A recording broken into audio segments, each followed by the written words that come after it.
오늘은 요한복음 6장 41절에서 59절 말씀 중심으로 하늘에서 내려오신 참 생명의 떡이라고 하는 제목의 말씀으로 함께 은혜를 나누려고 합니다. 예수께서 갈릴리 빈들에서 오병이어의 표적을 통해 자기 자신을 계시하셨으나 사람들의 관심은 예수님 자신이 아니라 내일도 우리의 배를 채워줄 뿐인가에 집중되어 있었습니다. 예수님은 그들의 잘못된 관심을 돌려주시기 위해서 썩는 양식을 위해서 일하지 말고 영생하도록 있는 양식을 위해서 일하라고 말씀하셨습니다. 그리고 이제 오늘 본문 41절에서 59절에서는 예수님은 뭐라고 얘기하십니까? 48절을 보면 내가 곧 생명의 떡이로다. 에고에이미 호아르토스 테스 조에스 하고 말씀하시죠. 그리고 51절에 가서는 뭐라고 합니까? 사람이 이 떡을 먹으면 살리라 하고 말씀하십니다. 그러나 육신의 일을 생각하고 있는 유대인들은 이 말씀을 이해할 수 있었습니까? 없었습니까? 이해할 수 없었습니다.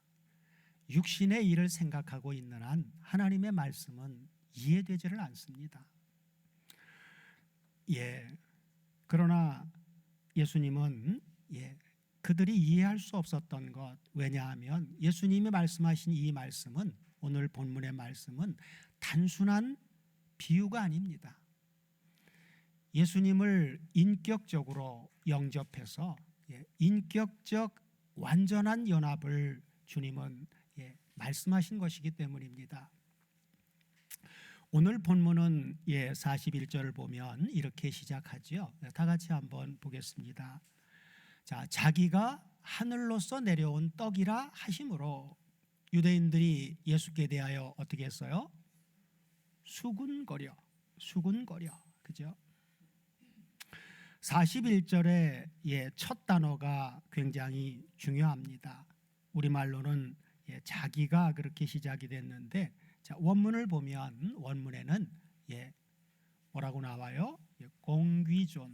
공귀존으로 시작을 합니다. 자, 이 단어는 원형이 공귀조인데, 공귀조는 그 의미가 불평하다라고 하는 의미입니다. 불평하다. 그래서 불평하다라고 하는 이 공귀조에 동사의 직설법, 미완료, 능동태를 쓰고 있어요. 그래서 그들이 과거부터 그 뒤에부터 계속해서 불평하고 있었다는 것입니다. 떡을 먹고 배부른 이후에도 주님을 만나서 계속 속에는 불평하고 있는 거예요. 왜 빨리 떡을 먹고 배부르게 해주지? 뭘 그렇게 잔소리가 많으냐고 말이죠. 육신의 일을 생각하는 사람들은 거기에 머물러 있는 것이죠. 주님이 바로 사도 요한을 통해서 이 단어를 말씀하신 것은 바로 출애굽 당시 이스라엘 백성이 광야에서 뭘 주셨어요? 40년 동안 만나를 주셨죠. 그런데 그 만나를 주신 결과 그들은 어땠습니까? 감사함으로 먹고 살았습니까? 아니에요.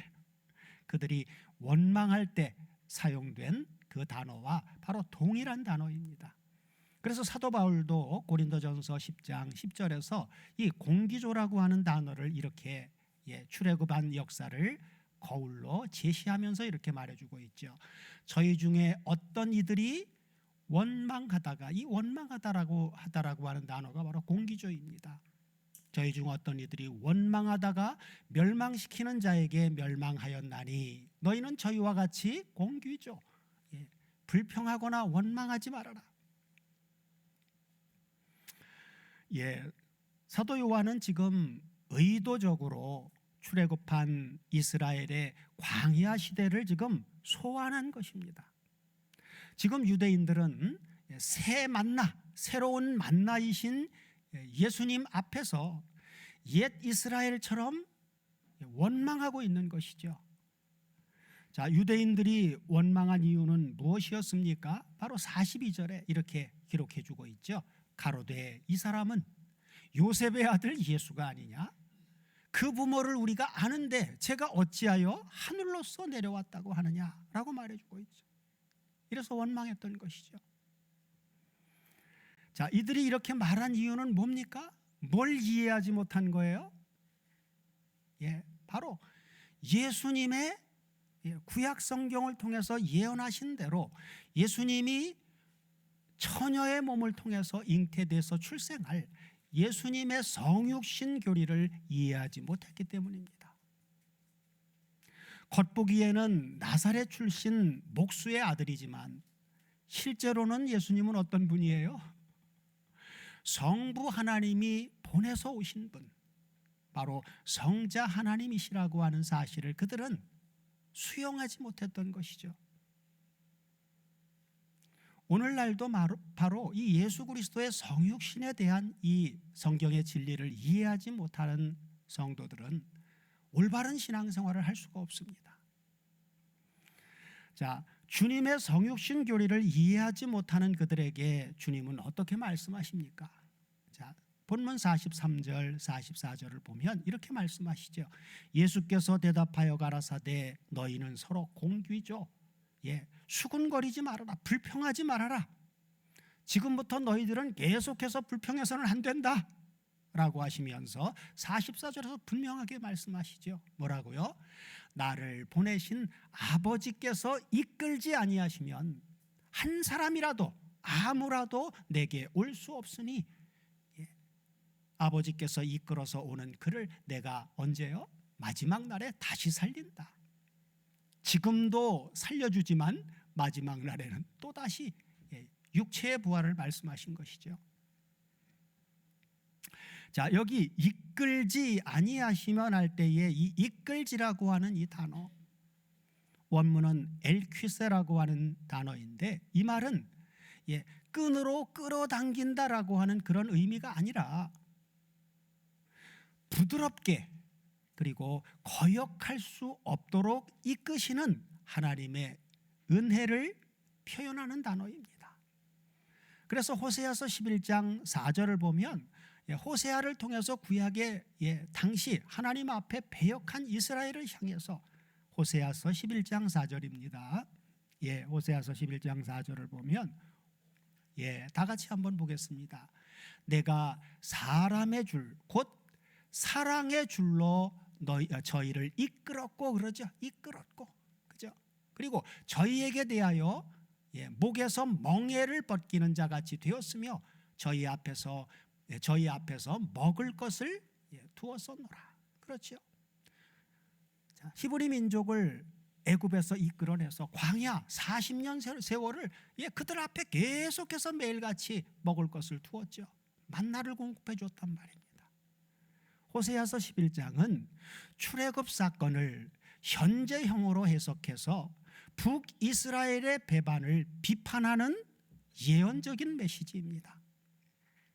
주님은 오늘 본문을 통해서도 이 믿음이라고 하는 것, 우리의 믿음이라고 하는 것은 인간의 결심으로 되어지는 것이 아니라 아버지의 은혜로 시작된다라고 하는 것을 지금 말씀해 주고 있는 것입니다. 그래서 주님은 아버지께서 이끄시는 그 은혜의 방도를 다음 절에서 이렇게 말씀해 주고 있죠. 자, 45절을 다 같이 보시면 아버지께서 이끌지 아니하시면 아무도 올 수 없다고 하는데 어떤 방법으로 아버지는 이끄시느냐? 그걸 선지자의 글을 빌어서 설명하십니다. 선지자의 글에 저희가 다 하나님의 가르침을 받으리라 기록되었은즉, 그렇죠? 아버지께 듣고 배운 사람마다 내게로 오느니라. 과거에 이 말씀을 어떻게 해석했습니까? 아버지께 듣고 배운 시점을 언제로 생각했어요? 에베소서 1장 4절의 말씀이 창세전에 우리가 실존적으로 존재했다고 배워놓으니까 창세전에 우리가 듣고 배웠지, 그렇게 해석을 하고 그렇게 봤던 내용입니다. 그러나 맞지 않습니다. 그것은. 여기 주님이 이렇게 말씀하신 것은 바로 구원의 기원과 그리고 신앙의 첫걸음은 전적으로 하나님 우리 아버지의 선행적인 은혜라고 하는 사실을 선언하신 것입니다. 여기 선지자의 글이라고 하는 이 글은 바로 새 언약의 백성들을 말씀하신 이사야서 54장 13절 말씀을 주님이 인용하신 겁니다. 그리고 아버지께 듣고 배웠다라고 하는 이 말씀은 아버지께 듣고 배웠다라고 하는 것이 막 직접 보고 듣고 배운 것처럼 생각을 하는데 그렇지 않아요.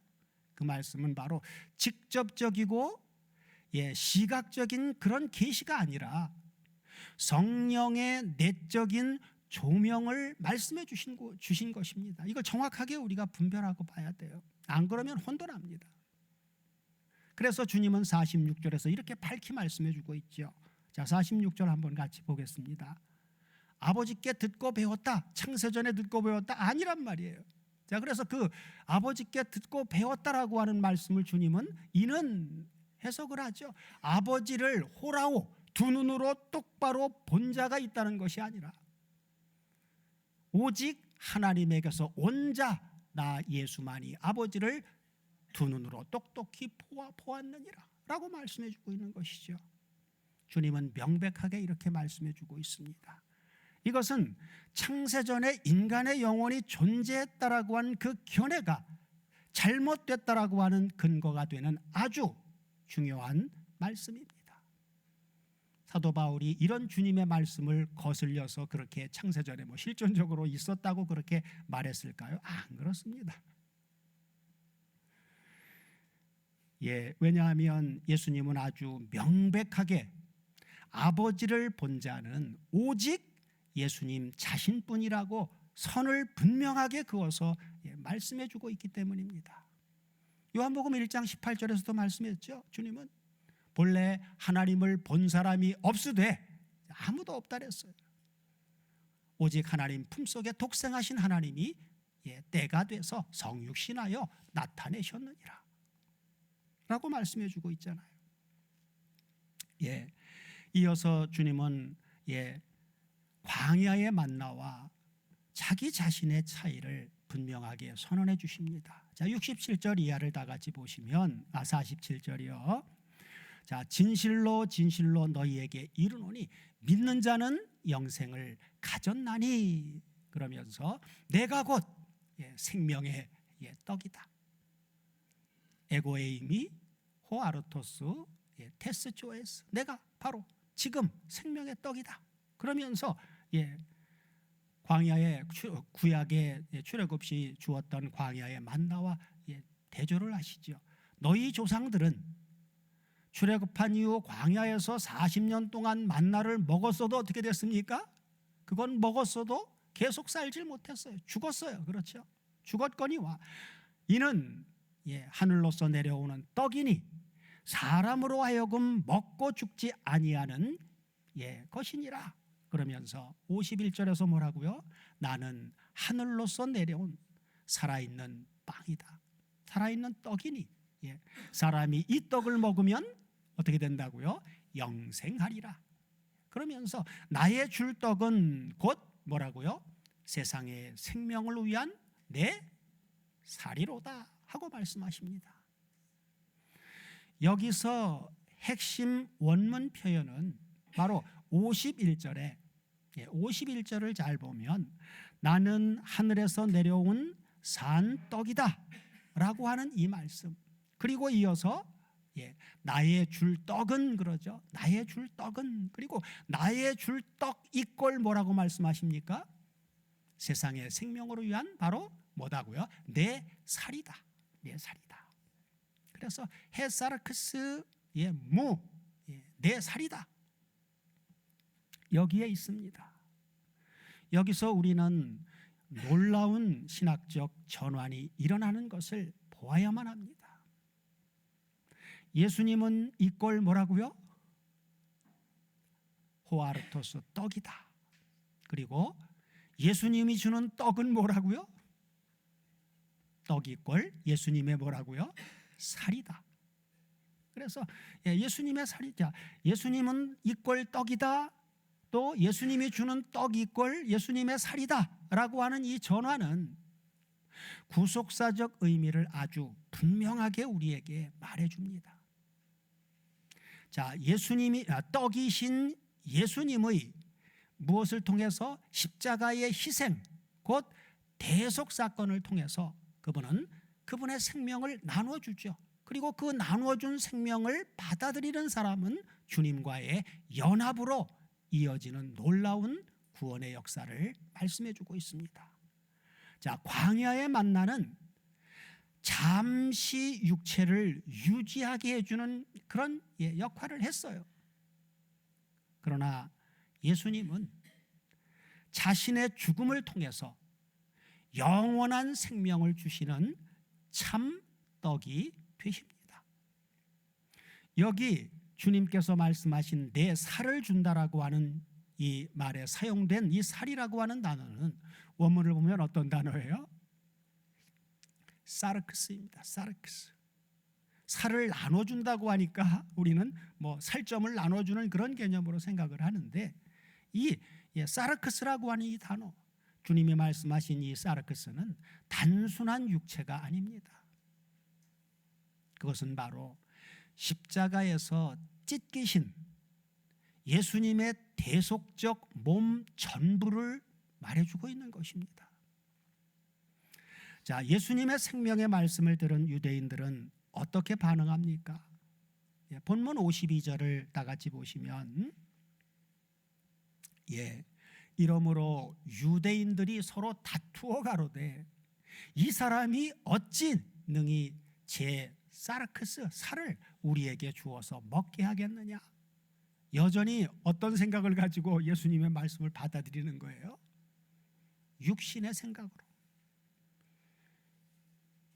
예수님은 지금 유월절의 어린 양의 대속의 사건인 출애굽의 사건을, 그것을 실제 영적인 사건으로 그걸 가지고 와서 지금 주님 자신의 죽으심과 대속의 사건을 통해서 우리가 주와 연합된 죄사함 받은 새로운 사람이 되어지는 그런 역사를 지금 설명하고 있는 것인데, 유대인들은 여전히 입으로 들어가는 먹을 것만 생각하고 육신의 생각을 하니 어떻게 능히 제사를 주어 우리에게 먹게 하겠느냐 그러고 있단 말이에요.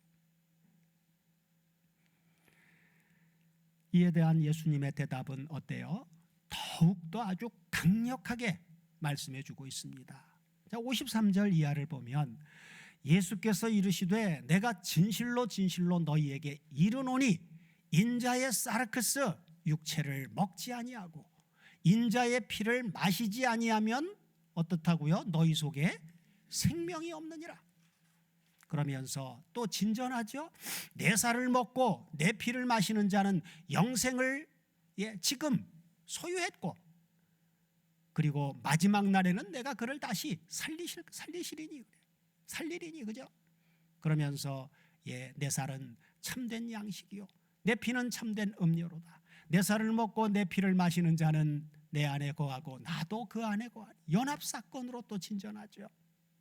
그러면서 살아계신 아버지께서 나를 보내심에 내가 아버지로 인하여 사는 것 같이 나를 먹는 그 사람도 나로 인하여 살리라. 그러면서 이것은 하늘로서 내려온 떡이니 조상들이 먹고도 죽은 것과 같이 아니하여 이 떡을 먹는 자는 영원히 살리라. 아멘이죠. 이 말씀은 예수께서 가버나움 회당에서 가르치실 때 하셨느니라 하고 말씀하십니다. 이보다 더 확실한 말씀이 어디 있습니까?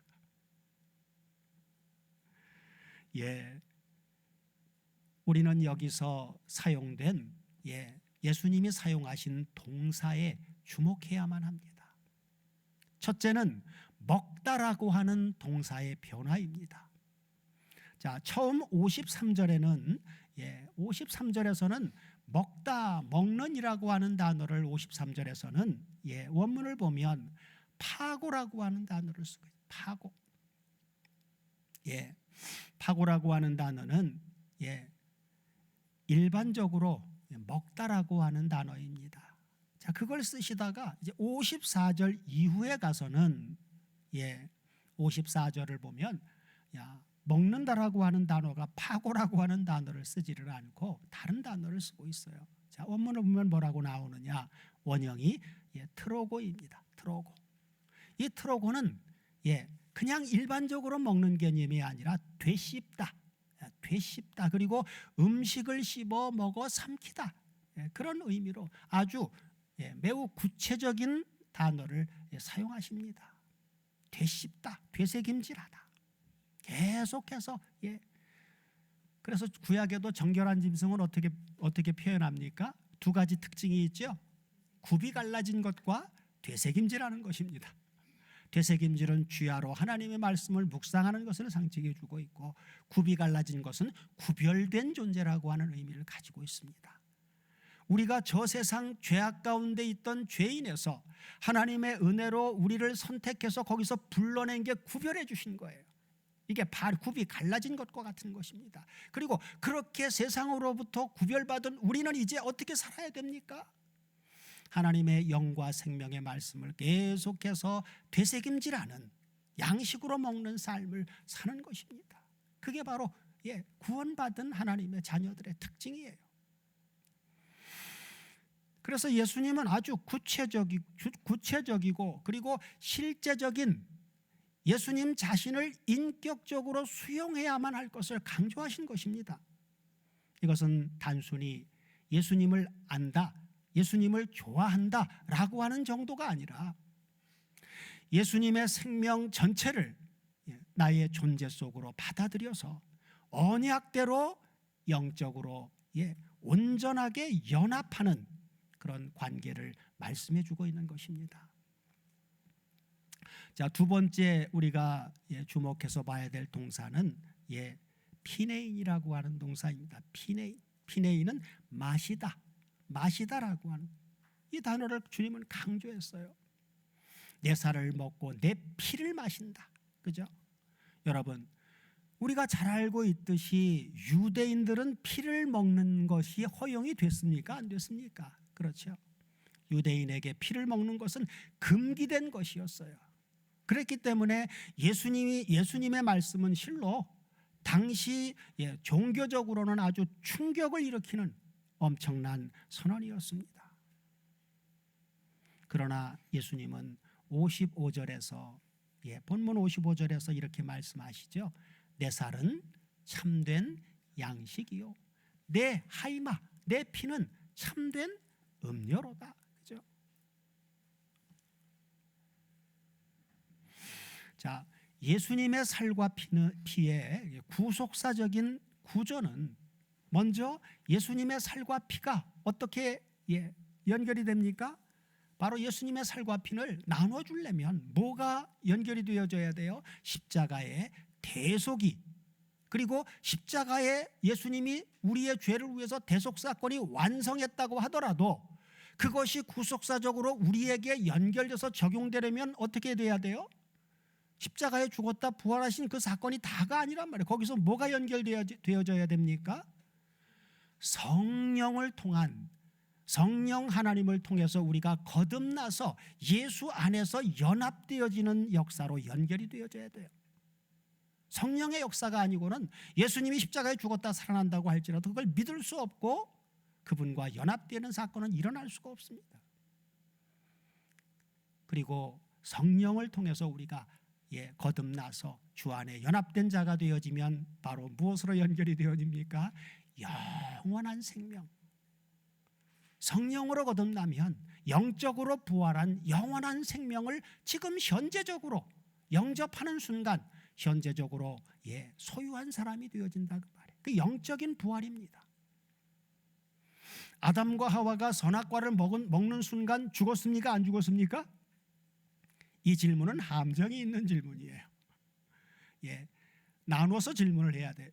첫사람 아담이 선악과를 먹는 순간 육체가 죽었습니까? 안 죽었습니까? 안 죽었어요. 그러나 뭔 죽었어요? 영적으로는 죽었습니다. 그래서 우리가 신앙생활을 적용할 때 영적인 적용과 육체적인 적용을 구분해서 적용할 줄 알아야 돼요. 안 그러면 그냥 두리뭉실하게 알아버립니다. 그러면 영적 부활과 육체의 부활을 나눠서 봐줘야 돼요. 그러나 아담은 선악과를 먹는 순간 영적으로 하나님과의 교제가 끊어져서 죽어버렸어요. 그러나 그 죽음의 결과는 어떻게 됐습니까? 930년 산 결과 육체도 죽어버렸어요. 오늘날 우리가 예수를 믿는 순간 영적으로 하나님과 단절됐던, 죄로 말미암아 단절됐던 하나님과의 교제가 회복되어지는 것을 영적으로 살아났다, 영적으로 부활했다, 그렇게 얘기를 하는 것입니다. 그러나 그런 삶이 계속적으로 유지해 나가면 결국 육체도 마지막 날에 부활을 다시 살리시겠다고 주님은 약속하신 거예요. 그게 바로 우리의 소망입니다. 우리 앞선 믿음의 선배들은 다 그 소망을, 구약의 성도들도 그랬고 신약의 사도 바울, 열한 제자와 사도 바울 이후 모든 신약교회 성도들도 육체의 부활을 소망 가운데 바라보면서 성화의 삶을 지금 살아나가고 있는 것입니다. 그리고 주님은 이어서 매우 중요한 신학적인 핵심 말씀을 해주고 있는데 그건 바로 56절입니다. 56절 다 같이 보시면 내 살을 먹고 내 피를 마시는 자는 누구 안에요? 예수님 안에 거하고 그리고 예수님도 그 사람 안에 거하나니. 그렇죠? 여기에 사용된 내 안에 나도 그 안에 할 때 안에라고 하는 단어는 n이라고 하는 전치사를 쓰고 있습니다. 여기서 n 전치사는 어떤 위치를 말하는 것이 아니라 존재적인 연합을 표현하신 말씀입니다. 존재적인 완전한 연합. 자, 요한복음 전체에서 이 n이라고 하는 전치사는 그리스도와의 연합을 나타내는 단어입니다. 주님과의 연합, 완전한 연합입니다. 그걸 신비적 연합이라고 표현을 하죠. 왜? 가시적으로 보이는 게 아니니까. 영적으로 아주 신비적인 연합, 완전한 연합입니다. 실존적인 연합이에요. 인격적인 연합입니다. 그러므로 우리 주님께서 우리에게 요구하시는 것은 지적인 동의가 아니라 그분의 생명을 나의 생명으로 삼는 아주 실제적이고 그리고 관계적인 연합을 말씀해 주고 있는 것입니다. 실제적인 연합, 또 그분과의 완전히 회복되어진 관계적인 연합. 오늘 본문을 구속사적 관점으로 좀 더 깊이 상고해 보면 요한복음 6장은 단순한 성만찬 본문이 아닙니다. 더 깊이 보면 바로 이 요한복음 6장 사건은 예수님의 십자가 사건과 그리고 부활과 그리고 성령의 내주 그리고 성도의 연합까지 모두 내포하는 구속사 전체에 아주 축약되어진 말씀입니다. 오늘 본문을 구속사적 관점으로 보면 첫째로 출애굽에 만나는 바로 예수 그리스도 자신의 오심을, 그죠? 하늘에서 내린 떡은 곧 죽음, 곧 사망을 이기는 생명을 말씀해 주고 있습니다. 그리고 두 번째로 십자가에서 찢기신 주님의 살과 또 흘리신 피는 바로 새로운 출애굽을, 영적인 새로운 출애굽을, 다시 말해 예수님 자신의 몸을 찢으심으로 참된 생명의 양식이 되셨음을 말씀해 주고 있는 것입니다. 그 다음에 넷째로 성령을 통한 주님이 우리 안에 내주하시고 우리가 그분 안에 내주하시는 이 역사는 바로 연합을 말씀해 주고 있는 것이죠. 연합을. 즉 예수님의 살과 피를 먹는다라고 하는 말씀의 영적인 실제는 성령께서 예수님의 생명을 우리 안에 실제로 적용하시는 이 신비적인 연합 사건을 말씀해 주고 있는 것입니다. 입으로 먹고 마시는 이런 얘기가 아니란 말이에요. 그 다음에 넷째로 44절 45절에서 마지막 날에 내가 다시 살리리라 하신 이 마지막 날의 부활의 이 약속은 현재 영적 부활이 현실화되어진 현재 연합의 완성을 말씀해 주고 있는 것입니다. 그래서 우리 신앙생활을 항상 구속사로 봐야 된다. 선으로 봐야 된다. 믿는 순간 우리는 예수 안에 있는 연합된 값없이 의롭다함을 얻은 칭의라고 표현을 하죠. 의로운 삶을 사는 존재가 된 건 아니에요.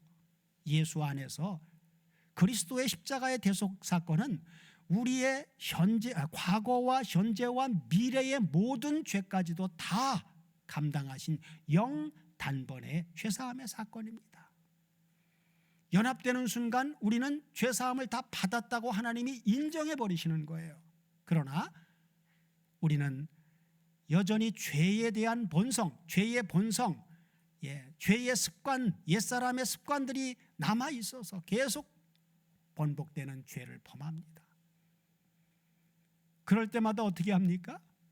주님 앞에 나가서 죄를 회개하죠. 그럼 주님은 용서해 줘요.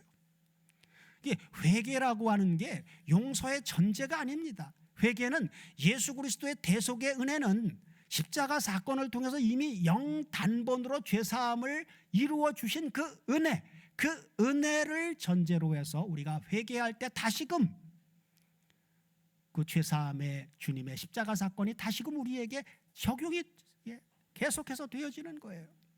그걸 성화의 과정이라고 얘기를 합니다. 우리가 하나님 안에서, 주님 안에서 아버지의 거룩하심과 같이 우리도 흠이 없는 거룩한 삶을 온전하게 살아낼 수 있는 그때까지 우리는 부단히 성화의 과정을, 번복된 실수를 하면서 성화의 과정을 거쳐서 삶까지도, 우리의 삶까지도 아버지 보실 때 흠이 없는 거룩한 삶을 살아낼 수가 있는 것입니다. 자, 어떤 아이가 매일 아침 아버지가 준 빵을 먹으면서 자랐습니다. 그러나 그 아이가 어렸을 때는 몰랐습니다. 그 빵 하나를 얻기 위해서 아버지가 어두운 새벽부터 빵 공장에서 온몸에 밀가루를 뒤집어 쓰고 일했다라고 하는 사실을, 그러나 어느 날 그 아이가 성장해서 아버지의 거친 손을 보고 알게 됐습니다. 아버지가 이 빵을 위해서 자기 자신을 희생했다라고 하는 사실을. 자, 이처럼 예수님이 나는 떡이다라고 말씀하셨을 때 우리가 먹는 그 생명은 공짜로 생긴 게 절대로 아닙니다.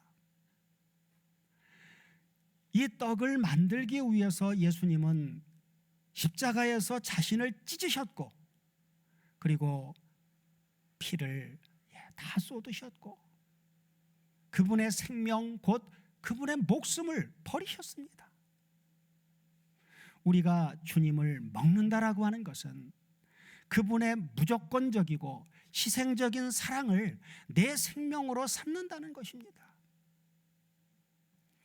오늘 본문은 주님과 연합된 우리에게 어떻게 적용이 됩니까?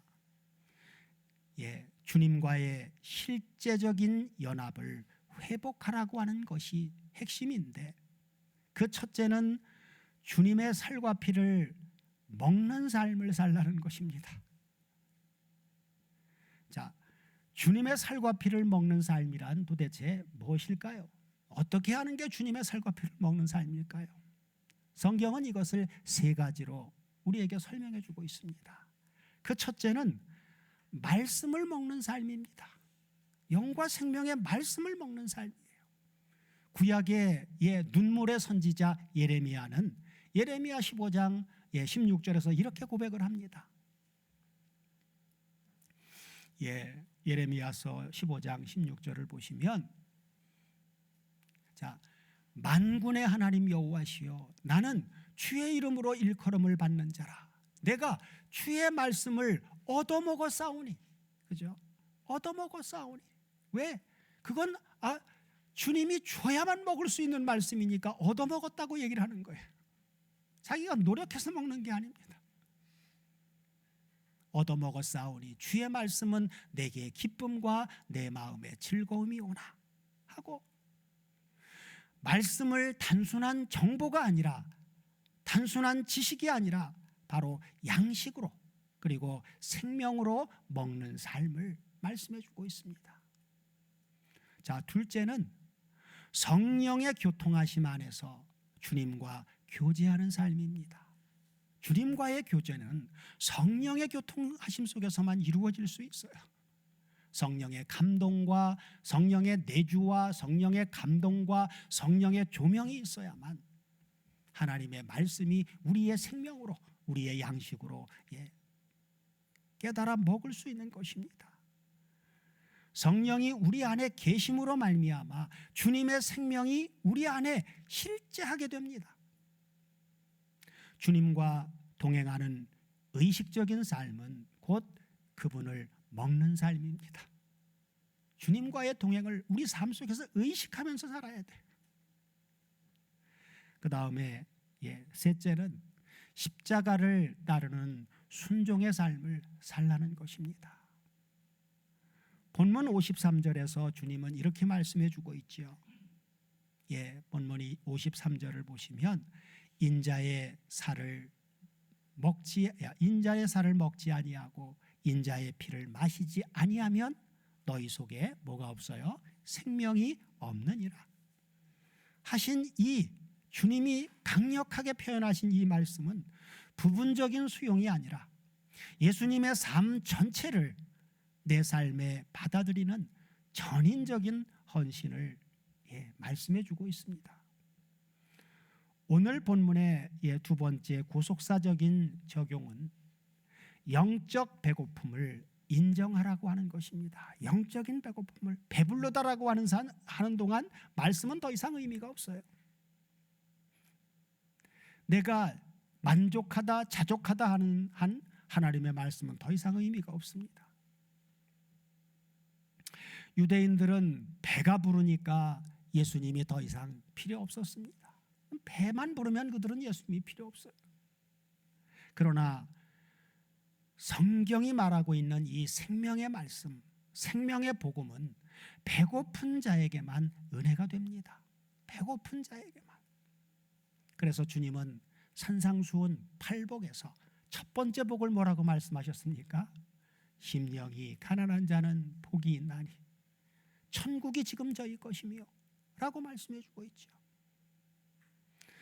오늘 우리는 어떤 상태이든 주님, 저는 당신 없이는 살 수가 없습니다 라고 고백하는 사람이 진정으로 하늘로부터 오는 떡을 먹는 사람입니다.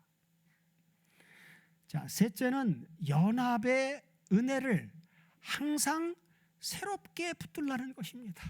주님과 연합되어진 이 은혜를 항상 새롭게 붙들라는. 요한복음 6장은 상상이 아니에요. 실제적 연합의 신비를 밝혀주신 핵심적인 본문입니다. 주님이 우리 안에 거하시고 우리가 그분 안에 거한다라고 하는 새 언약의 서약입니다. 사랑하는 다솜 가족 여러분, 결론적으로 예수님은 본문 57절 58절에서 이렇게 선언하십니다. 자, 다 같이 한번 보시면 살아계신 아버지께서 나를 보내심에 내가 아버지로 인하여 사는 것 같이 나를 먹는 그 사람도 나 때문에 살리라. 이것은 하늘로서 내려온 떡이니 조상들이 먹고도 죽은 그것과 같지 아니하여 이 떡을 먹는 자는 어떻게 한다고요? 영원히 살리라. 영원히 살리라. 그렇죠? 그래서 우리가 주님과 연합되어 영적 부활이 현실화된 가운데 계속해서 주님과 실제적인 교제의 삶을 이루어 나가면 영원히 사는 거예요. 예수와 연합되어지는 이 영적 부활은 다시 깨지지 않습니다. 그래서 영원히 사는 거예요. 그러나 육체는 죽습니다. 그럼 육체는 언제 부활합니까? 마지막 날에. 그죠? 주님 재림하시는 그 날에 구약의 성도들도 신약의 성도들도 그때 전부 주님이 부활하신 주님의 육체와 같은 영광스러운 시공을 초월하는 영원히 죽지 않는 그런 몸으로 부활하게 됩니다. 우리가 부활의 몸으로 받을 그 몸은 주님의 성육신의 몸과 같은 몸이 아니에요. 성육신한 주님의 몸은 죽을 수 있는 몸이었습니까? 죽을 수 없는 몸이었습니까? 그건 죽을 수 있는 몸이었습니다. 그러니까 성육신이 아주 놀라운 은혜인 거예요. 죽을 수 없는 하나님이 우리 때문에 우리의 죄를 감당하기 위해서 죽을 수 있는 몸으로 오셨다라고 하는 이 사실이 예수 그리스도의 비하입니다. 그런데 영지주의자들은요, 주님이 죽음이 실제가 아니라고 주장을 했어요. 가현설을 주장을 했어요. 죽은 것처럼 보인 것이지 죽은 게 아니다. 오늘날도 주님과의 연합을 그릇되게 해석하는 사람들은 마치 죽지 않은 것처럼 말을 해요. 그건 거짓입니다. 신천지 이만희도 안 죽는다 그러죠. 우리는 옛날에 어떻게 알았습니까? 죽는다고 생각했습니까? 안 죽는다고 생각을 했습니까? 문제죠. 성경을 성경대로 알고 우리가 믿음으로 살아야만 됩니다. 자, 영적 부활이 성취된 우리는 이제 예수님을 계속해서 먹고, 그죠? 그리고 예수님으로 살아야 되고, 그리고 예수님 안에서 우리는 영원히 사는 존재입니다. 우리 모두로 주님을 먹고 주님으로 살고 주님 안에서 영생을 누리는 복된 삶을 날마다 살게 해주시기를 우리 주 그리스도 예수의 이름으로 축원드립니다.